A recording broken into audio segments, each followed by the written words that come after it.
बिस्मिल्लाहिर्रहमानिर्रहीम। अस्सलामु अलैकुम वरहमतुल्लाहि वबरकातुहू। थकावट की वजह से 20 रकत तरावी पढ़ना मुश्किल हो तो क्या तरावी की 8 रकत पढ़ सकते हैं? और अगर खड़े होकर पढ़ना मुश्किल हो तो क्या बैठकर तरावी की नमाज अदा कर सकते हैं? नमाज तरावी कैसे पढ़ी जाए? नमाज तरावी पढ़ने का अमली तरीका, नियत से लेकर सलाम फेरने तक, ये तमाम बातें आज की इस वीडियो में बताने वाली हूँ। मुझे उम्मीद है कि अगर आप ये वीडियो मुकम्मल देख लेंगे तो इस वीडियो को देखने के बाद आपके जहन में किसी किस्म की कोई कंफ्यूजन या कोई सवाल बाकी नहीं रहेगा। इंशाल्लाह मैं बहुत ही आसान तरीके से आपको समझाने की कोशिश करूंगी।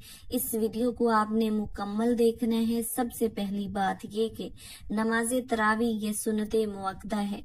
बहुत सी खवातीन ये समझती हैं कि शायद नमाज तरावी ये मर्दों के लिए पढ़ना जरूरी है, खवातीन पर इस नमाज का पढ़ना जरूरी नहीं है।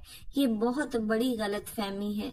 देखिए, रोजा जिस तरह रमजान मुबारक की एक खास इबादत है, नमाज तरावी भी रमजान मुबारक की एक खास इबादत है और इसका पढ़ना सुन्नत मुअक्कदा है। जिस तरह मर्दों पर इस नमाज का पढ़ना सुन्नत मुअक्कदा है, खवातीन पर भी इस नमाज का पढ़ना सुन्नत मुअक्कदा है। खवातीन भी नमाज तरावी अदा करेंगी। मर्द मस्जिद में जाकर जमात के साथ नमाज तरावी अदा करते हैं। खवातीन घर पर 20 रकत नमाज तरावी अदा करेंगी। अब इस चीज में एक चीज और है कि नमाज तरावी में पढ़ना क्या है। बहुत सी खवातीन परेशान होती हैं कि नमाज तरावी में पढ़ेंगी क्या, उसके पढ़ने का क्या तरीका है और किस वक्त हमने नमाज तरावी अदा करनी है। यानी ईशा के फर्ज से पहले पढ़ेंगे या ईशा की नमाज के बाद नमाज तरावी अदा करेंगे। देखें, ईशा की जब आप 4 रकत फर्ज और 2 रकत सुन्नत पढ़ चुके होंगे तो उसके बाद फिर आप 20 रकत नमाज तरावी अदा करेंगी और इसमें 2-2 रकत करके आप 20 रकत पढ़ेंगी। अगर 4 रकत एक सलाम के साथ पढ़ना चाहती हैं तो ये भी जायज है, लेकिन बेहतर और अफजल ये है कि 2-2 रकत करके आप 20 रकत पढ़ें। और उसमें ये होता है कि 2 रकत और फिर 2 रकत, जैसे ही 4 रकत मुकम्मल होंगी, अब 4 रकत के बाद आपने थोड़ी देर का वक्फा करना है। उसमें आप खामोश बैठी रहें या फिर कुछ जिक्र अज़कार, तस्बीह, अल्हम्दुलिल्लाह, सुभानअल्लाह, ला इलाहा इल्लल्लाह, दुरूद पाक या फिर तरावी की तस्बीह वो आपको याद है तो सबसे बेहतर है। यानी हर 4 रकत के बाद आपको थोड़ी देर का वक्फा करना है, थोड़ी देर आपने रुकना है, उसके बाद फिर आपने दोबारा वो नमाज जारी रखनी है। इसी तरह 2-2 रकत करके 20 रकत और हर 4 रकत पर थोड़ी देर का आपने वक्फा करना है। इसमें एक और चीज के बहुत सी खवातीन परेशान होती हैं कि हमने पढ़ना क्या है, कौन सी सूरतें पढ़नी हैं, इसमें क्या कुछ पढ़ा जाता है। मेरी प्यारी इस्लामी बहनें, बिल्कुल आसान तरीका है। जो भी आपको कुरान मजीद का हिस्सा याद है, जो आपको कुरान मजीद की सूरतें याद हैं, वो आप नमाज तरावी में तरतीब के साथ तलावत करेंगी। फर्ज करें आपको कुरान मजीद की आखिरी 10 सूरतें याद हैं तो आप हर रकत में एक सूरत तलावत करेंगी। इसी तरह आपकी 10 रकत नमाज तरावी मुकम्मल हो जाएगी।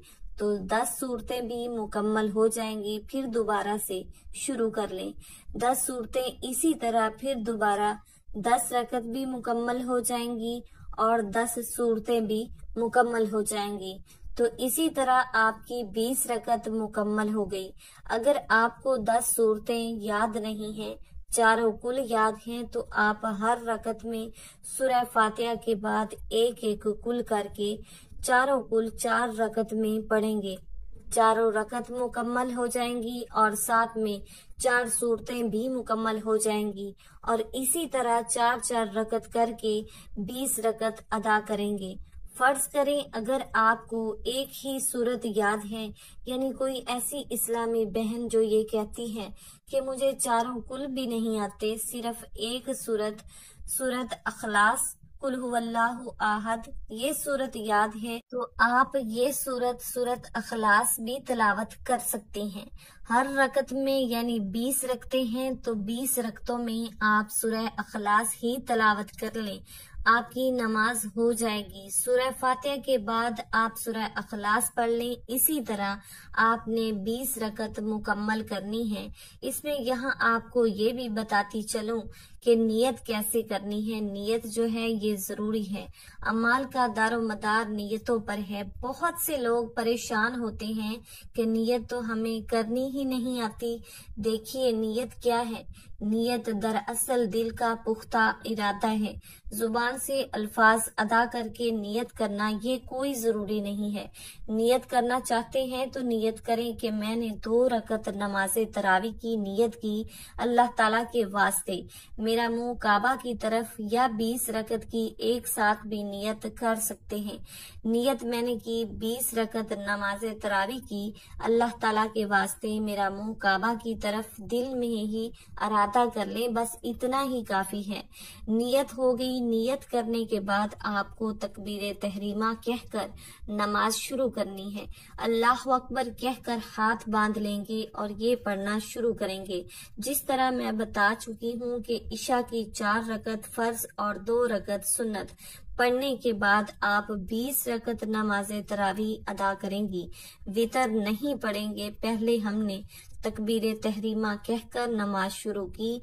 अब यहाँ पर सबसे पहले हमने सना पढ़नी है, सुबहानकल्लाहुम्मा व बिहम्दिका, मुकम्मल सना। उसके बाद फिर औज़ु बिल्लाहि मिनश शैतानिर रजीम और बिस्मिल्लाहिर रहमानिर रहीम, और उसके बाद फिर सूरह फातिहा पढ़ेंगे। उसके बाद फिर आप कोई सूरत मिला लें, जो भी आपको सूरतें याद हों उनमें से एक सूरत आप तलावत कर लें तरतीब के साथ, यानी जो रकत आप पहले पढ़ रहे हों उसमें पहली सूरत, अगली रकत में इससे अगली सूरत। मिसाल के तौर पर आपने पहली रकत में कुल औज़ु बिरब्बिल फलक पढ़ी तो दूसरी रकत में आप कुल औज़ु बिरब्बिन नास ही पढ़ेंगे।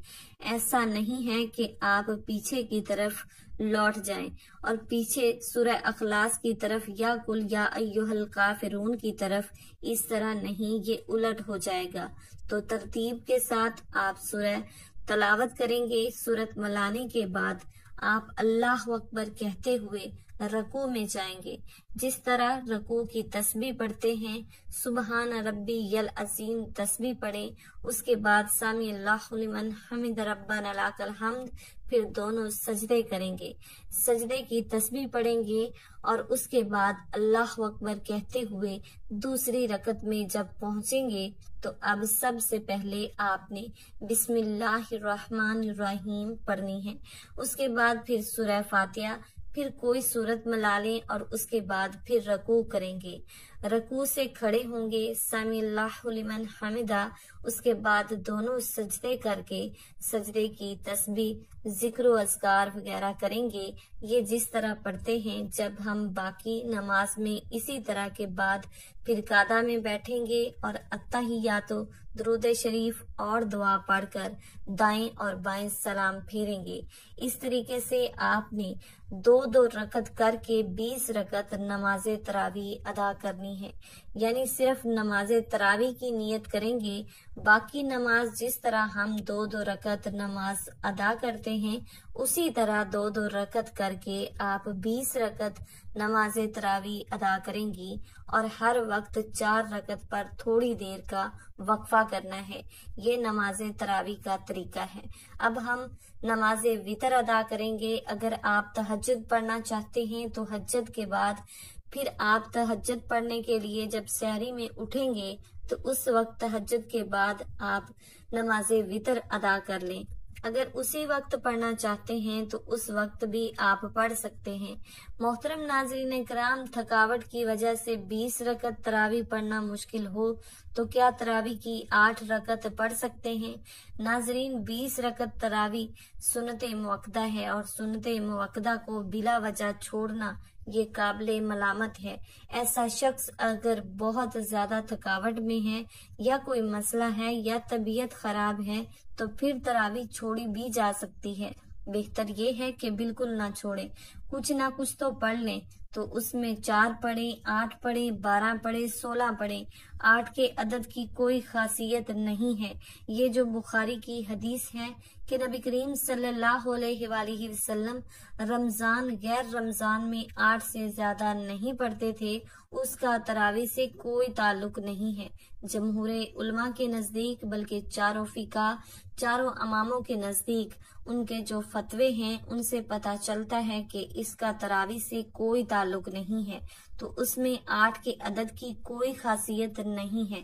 तरावी में हाँ सुन्नत मुअक्कदा है तो उसमें मुश्किल हो रही है या कोई वाकई थकावट है तो जितनी चाहे पढ़ लें, अल्लाह जितनी तौफीक दे, 8 पढ़ लें, 4 पढ़ लें, 6 पढ़ लें, 12 पढ़ लें, लेकिन जितनी ज्यादा पढ़ेंगे उतना ज्यादा सवाब मिलेगा। लेकिन नॉर्मली 20 रकत का मामूल बनाना चाहिए। अच्छा, ये 8 रकत तरावी भी आपके लिए खड़े होकर पढ़ना मुश्किल हो रहा है तो बैठ के भी पढ़ी जा सकती है। थकावट ज्यादा है तो बैठ के पढ़ लें। आप 20 पूरी कर लें लेकिन बैठ के कर लें तो ये भी बहुत बेहतर है। तो ये नमाज तरावी पढ़ने का तरीका था। उम्मीद है कि आपको मेरी बातें समझ में आ गई होंगी और अगर इस वीडियो से आपको कुछ सीखने को मिला है तो कमेंट करके जरूर बताइएगा, वरना कम से कम कमेंट बॉक्स में अल्लाह ताला की 99 नामों में से एक नाम जरूर टाइप कीजिएगा। शुक्रिया, अल्लाह हाफिज। वीडियो अच्छी लगी हो तो वीडियो को लाइक करें, शेयर करें, चैनल को सब्सक्राइब करें। अगली वीडियो तक के लिए इजाजत दीजिए। अल्लाह हाफिज।